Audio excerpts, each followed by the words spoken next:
jël notes yu bëri gis naa ne jël nga notes yu bëri sur l'arrestation de Fadilou Keita ak tamit 2 poids 2 mesures bi nga xam te ni commissaire moom convenir na ak ñu ñëpp que ku wax yenn wax itam àgg si fu sori si biir yi am ni ñu woowee kay waroon nañ la ko woowee ku si mel ni Suzanne Camara d'ailleurs comme ni ko Mansour waxee sànq waaw man maa ko tudd waaw te j'espère que kenn mos toog pour fausse nouvelle comme dafa kii les avocats ñi nga xam ñoom ñooy taxaw la famille de Didier Badji déposé na une plainte sous la houlette de maître Kabou gis naa ko loolu yëpp tamit laaj naa ko si toon ni par rapport arrestation yi ñuy cible benn camp yi tamit est-ce que du gën a firndeel ne président Macky Sall fu mu doon dafa nekk si logique u réduire l'opposition à sa plus simple expression waaw moom de waxoon na ko expressément ni ñu juri di wax moo tax soo posé sa question bi est-ce que je peux te répondre oui parce qu'il l'a dit nommément je veux retourner l'exécution et cetera mais li xew fan yi ci affaire arrestation bi man am naa ci peut-être ñaari jàngat benn jàngat bi c'est du point de vue politique beneen bi c'est du point de vue personnel xam nga du point de vue politique mën nga ko jànge dans une démarche disons simple ou simpliste que ça pourrait être une stratégie de dégarnison, dégarnir un peu les rangs du président Ousmane Sonko. xam nga Youssou Ndour day faral di wax ci benn way mu ni nit bu lay jéem. jotu la waaw jéem jotu la. dafay xool ci ki lay jege. mu jaare ko waaw mu jaare fa yàqal la. donc dans un premier temps bu dee démarche bu simpliste rek mën nga ni dañu songu garde rapproché yi maintenant. ñu jëm ci garde intellectuelle ou garde politique bi disons-le comme ça et que à l'état actuel demain on peut ne pas être surpris si un Diomaye si un El Malick etc. c'est-à-dire que les cerveaux voilà les têtes pensantes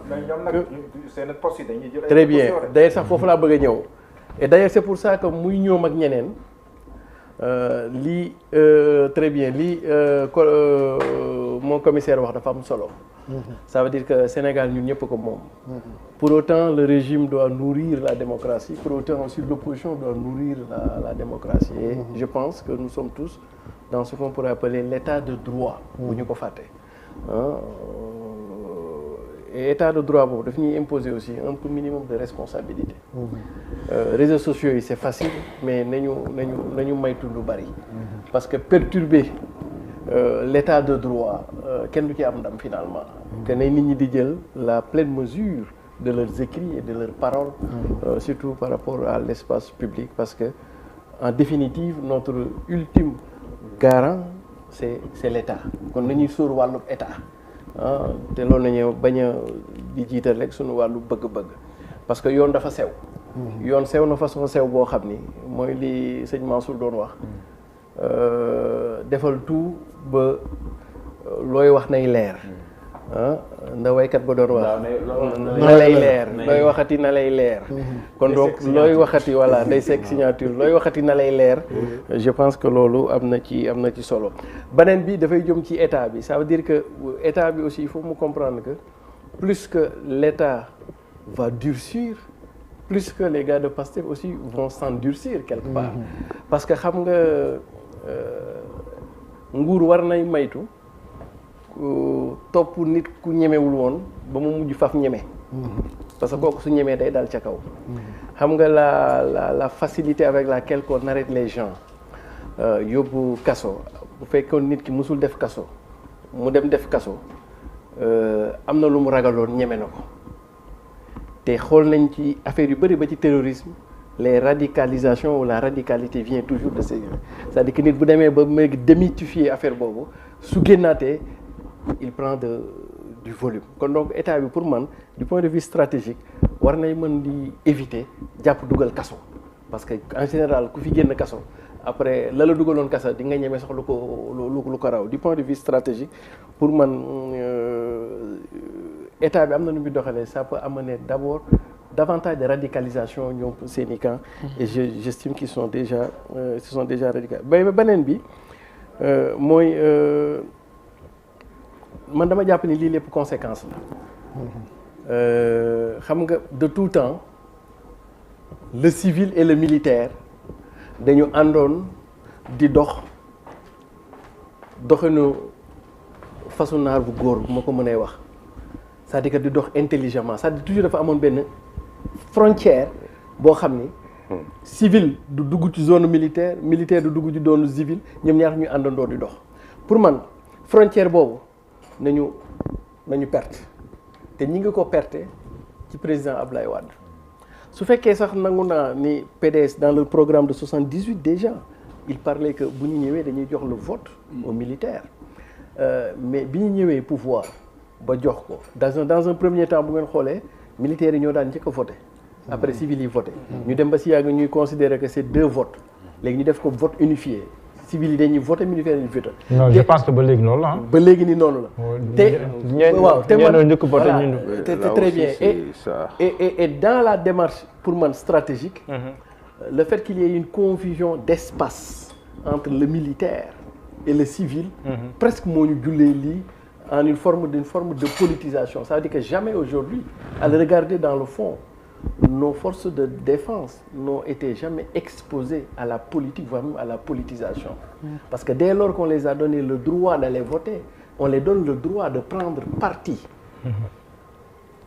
pour un camp ou pour un autre. D'accord. Donc je pense que foofu nekk mais man fi may gën a ñëwee mooy c'est par rapport à l'autorité surtout affaire Fadilou Keïta xam nga la décision publique au-delà du factuel. L'autorité doit prendre encore le contexte, l'environnement pour prendre une décision publique. Décision Fadilou Keïta, au-delà de moo def mu deful, ça met tout le monde mal à l'aise. Tout le monde mal à l'aise. Xam nga lu tax parce que yaayam mooy Nafi Ngom Keïta. Nafi Ngom Keïta, pour qui connaît un peu sa trajectoire, kooku dafa ramper. Infirmière la commencé ba ñëw kooku moo ne woon vérificatrice générale. de l'État IGE vérificatrice mu jóge foofu dem OFNAC mu jóge OFNAC ñëwaat présidence bi ma koy mujjee dégg mi woon États-Unis def ay formation et cetera di def PhD doctorat dans le système francophone ñooñu sama ñoom yaay ñoo leen mag tuuti rek mais mooy génération ñoom commissaire ñi juddu 30 40 ba 50 ñooñu suñu borom daa dogal ñu ci bëri te nekk ci administration ñoom xamuñu lu dul administration. administration nañu yaroo ci nañu màggee te bu ñuy wax valeur républicaine ci ñooñu nga koy fekk c'est-à-dire que ñooñu dem nañ ba pour ñoom administration day dem sax ba nekk tarixa day dem sax ba nekk diine ci ñoom. c'est-à-dire que en terme de ni ñuy wàccoo. éthique ak déontologie. D'accord léegi.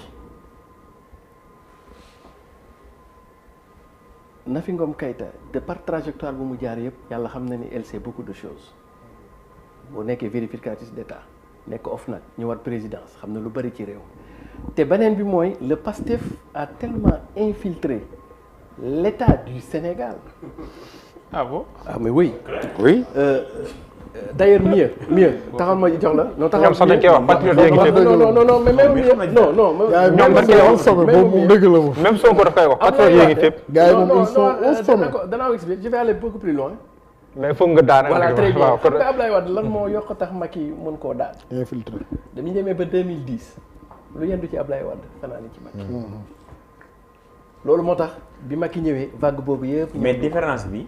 voilà ak Sonko mooy Macky daaw ko waxee daaw ko doxee. mais Sonko Sonko daf koy tiitaroo. très bien. Sonko daf koy tiitaroo loolu mooy danger bi. différence bi c'est qu'il en a toujours été ainsi. voilà d'accord.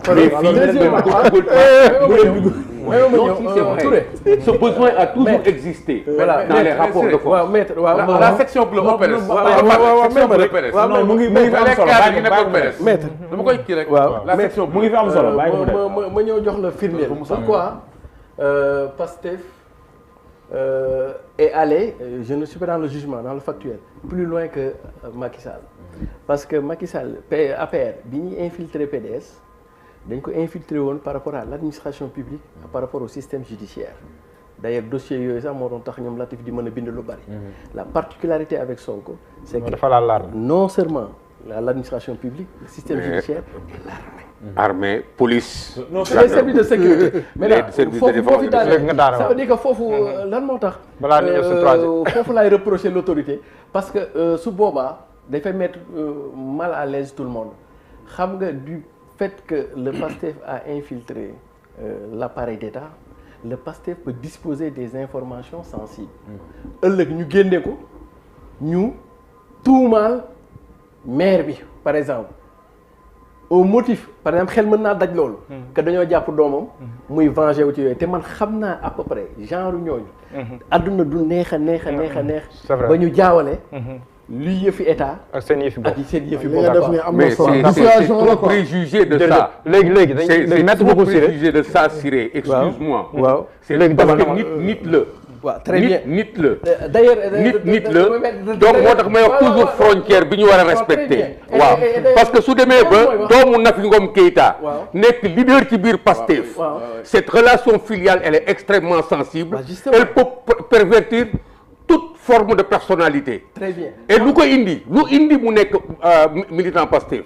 Donc il faut aller doucement. Voilà. Les principes sont là, mais si nous analyser, il faut que nous dem ci stratégie. Mais c'est pour ça que j'ai dit nous sommes tous mal à l'aise. Oui. C'est-à-dire que je n'exclus pas les deux versions. Merci beaucoup. moo tax ma ne la nous sommes tous à l'aise. Ça veut dire que tey bu dara xewee mën nañ ko koo jiiñ comme mën nañ ko koo setal. Mais c'est que da nga ciy teg ni lu xew. léegi moo ko teg boppam. non si moo ko xam nga jiiñ bi ngay wax. jiiñ bi ngay wax. lu xew moo ko teg boppam. xam nga la situation elle est tellement confuse. Elle est tellement confuse. Excuse-moi, moi je parle à Siré su ma mayee rek ma wax ko. allez-y. xam nga dafa am situation bi nga xam ni. ñun ñëpp dañu am libre arbitre. ah yow ku toll ni moom Nafi Ngom Keïta. nga teg ko fi nga ko teg ci expérience. particularité éthique nga teg ko foofu nga xam ne état dafa nekk religion am na ay glissement su amee autour d'elle ba mu produire yenn situation yi moom la. Pourquoi? Parce que elle devait se prémunir de tous ces glissements là en créant des frontières étanches pour protéger ce que tu défends d'elle li nga ni moom la ba mu réy noonu ak li nga xam ni mooy wuññi suturaam ci boobu plan. Mais là, moi je ne lui reproche absolument rien. Non, mais quand même. Non, c'est grave. Ah oui, doo bàyyi ma daal c'est une analyse générale. Je ne l'accuse de rien. Mais damay ànd ak yow rek ci analyse bi. Pour te dire que elle est incomplète. Je suis d'accord ci li nga wax. Mais dafay incomplète parce que suñ ko bàyyee foofu su ëllëgee leneen mën na am. te moom da koy déresponsabiliser. Moi dans ce que je dis toujours dans ce que je dis sooy dem ci frontière yu mel noonu da ngay considérer ñaari aspect yëpp. d'accord que li mën a nekk lii la ak lële kon moom mi nga xam ni moom mën maîtresse du jeu war na mën a taxaw fu nekk ba du fell fenn. C'est ce que je dis loolu la elle est responsable je ne lui donne aucune responsabilité du fait de ce que moo def lii wala def na lële mais du fait de ce que elle aurait pu puisque noonu nga wax ni noonu la toll elle aurait dû se positionner là mais dafa am ay fell su demee doomam nekk fii kii nekk fële kii nekkoon garde du corps am kii nekk lii dafay jaxasoo autour d'elle et ngand la war na mën a gérer loolu yëpp. d'accord mon commissaire Maître Ngagne Demba yaay clore ce chapitre là. pour ñu dem rapidement wax ci DPG. parce que Fadilou Keïta bi mu amee 18 ans la cessé nekk koo xamante ne dafa am civilement responsable c'est-à-dire koo xam ne moom mooy kilifam ci yoon moom mooy kilifa boppam bu ko neexee far fu ko neex bu ko neexee def politique fu ko neex bi muy choisir ñëw jënd carte membre Pastef mais Grand Yoff bi nga xam ne maay secrétaire général Pastef Grand Yoff fa la njëkk a militer avant militer Kaolack dafa décider en toute responsabilité ñëw Pastef parce que idéo yi da ko convaincre intégrer instances locales yi ba keroog ñuy gis compétence mu dugg sur les instances dans les instances nationales loolu impliqué wul ndeyam bi nga xam ne dafa servir l'État musul faire fenn vraiment bu ñu def le lien il faut pas faire le lien là quand même c'est très dangereux wax nañ ko fi kaaw Pape Alé Niang am na frère am boo xamante ne mooy directeur général du budget il est où le problème loolu sax mooy particularité Sénégal c'est-à-dire nga dugg ci benn famille kii far fii kii far fële. bëri na fi au cadre de l'administration. bëri na fi kii nekk commerçant kii nekk fii kii nekk fële. bëri na fi bëri na mais léegi lien danger yooyu. mais yaa ngi fàttali condition yi maire bi jugee OFNAC ba dem Walfadjri opinion ñu invité ko. yaa ngi fàttali contexte boobu tamit. mën naa ko rappeler. waaw ko ci yokk rek. débat bi du yaayam léegi rapidement débat bi du yaayam. OFNAC moom. Pape Alé Niang ci na la bind livre ci livre OFNAC. kan moo ko préfacé Mody Niang porte-parole OFNAC. c'est trop compliqué. Et après mais boobu fekk na mu démissionné bu yàgg. ça ne s'intéresse pas. non mais il faut ñu préciser aussi. boobu fekk na Modou Niang non justement non mais waxuma loolu mais il faut ñu préciser aussi. léegi maintenant il faut nous préciser aussi. c'est justement pour ne pas gêner Nafi Ngom Keïta par rapport à ses positions moo taxoon Modou Niang teel a démissionné boo xoolee ba teel a démissionné. c'est ce que vous a raconté Modou Niang. non il est d'être objectif par Modou Niang. j'ai beaucoup de respect non ngeen baal ma j'ai beaucoup de respect pour Modou Niang. wax la nga gëm ko. tu as un respect. c'est l'espace public. gis nga dafa on le respecte. c'est l'espace public. Thierno s'il vous plaît Thierno Diop quand c'est toi c'est liquide mais quand c'est non man Modou Niang dama koo xam moo dama koy seede. non bu seede journaliste du seede. Thierno le journaliste n'est pas dans le préjugé. xamoo ko. waaw man je suis pas dans le préjugé je suis pas dans le jugement. man je parle en conscience de cause nga may wax nit ki. non journaliste da ngay salte maay journaliste. il faut douter de tout. le doute méthodique cartésien. gis nga cartésien. man li ma gëm l'exactitude c'est la politesse des rois comme ni ñu koy waxee. parce que nit sooy wax di am looy imputer kilifa. ñu mel ni Nafi Ngom Keïta servir l'État. servir la République de façon digne. parcours boobu muy wax. gis nga boo koy wax. da ngay basé wu ci lu précis. mais mënuloo xëy rek def ay insinuations dangereuses. def ay rapprochements. mu indi gis nga xanaa xam ñuy wax diffamation gis nga diffamation boo xool ni ko code pénal waxee def naan même su dee da ngaa jiñ tout ce qui porte atteinte à l'honorabilité de quelqu'un mooy defi diffamation. après mais moi j'ai pas porté de jugement je vous ai rappelé des faits. après mu ne waa déglu ma je vous ai fait un rappel des faits. bu dee loolu mooy tax ngeen porté ma plainte. lundi porté ma plainte 8 heures. porté plainte. waaw kii day leer waxul yow. ñun duñu APR wax sa xalaat duñu ci tëj kenn. yéen ngeen di def lu raw. non wax sa xalaat lu raw loolu. waxal lu la neex. Thierno dama lay wax. dama lay wax dama nekkul man ak yow. xam nga damay napp nag. non dafa xoolee dafa buux daaxuma nag. damay napp sànq naan ay plainte. Thierno dama faale ay plainte.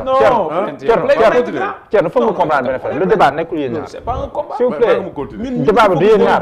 il a un porte plainte Thierno Diop. non non parce que suñ ko defoon dama ma génn ci préparé parce que. wax dëgg yàlla implicitement lu wax ne maanaam imputé dara attention su demee noonu je vais être très seul ici.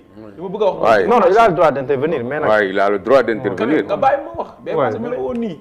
bàyyi ma wax kon tey dañ laa sas tey dañ laa yëpp wala. c'est-à-dire dañoo wax mon frère bàyyi ma wax c'est-à-dire tey c'est-à-dire diffamation buñ koy wax dañuy naan même su dee dunjoo nit ki waxoo nit ki directement damay bañ mu tëj ma. non man mënu ma tëj en fait li ma bëgg a wax mooy. c'est-à-dire diffamation nit ki mën nga bañ a tudd turam wax ne lii la def. mais ay imputation yoo xamante ne c'est implicite loolu la code pénal di wax mën nañu stop. d'accord nañ bàyyi yooyu. jërëjëf léegi dañuy wax rapidement si déclaration de politique générale bi ñuy xaar le 12 Amadou Ba war a dem à l'Assemblée nationale.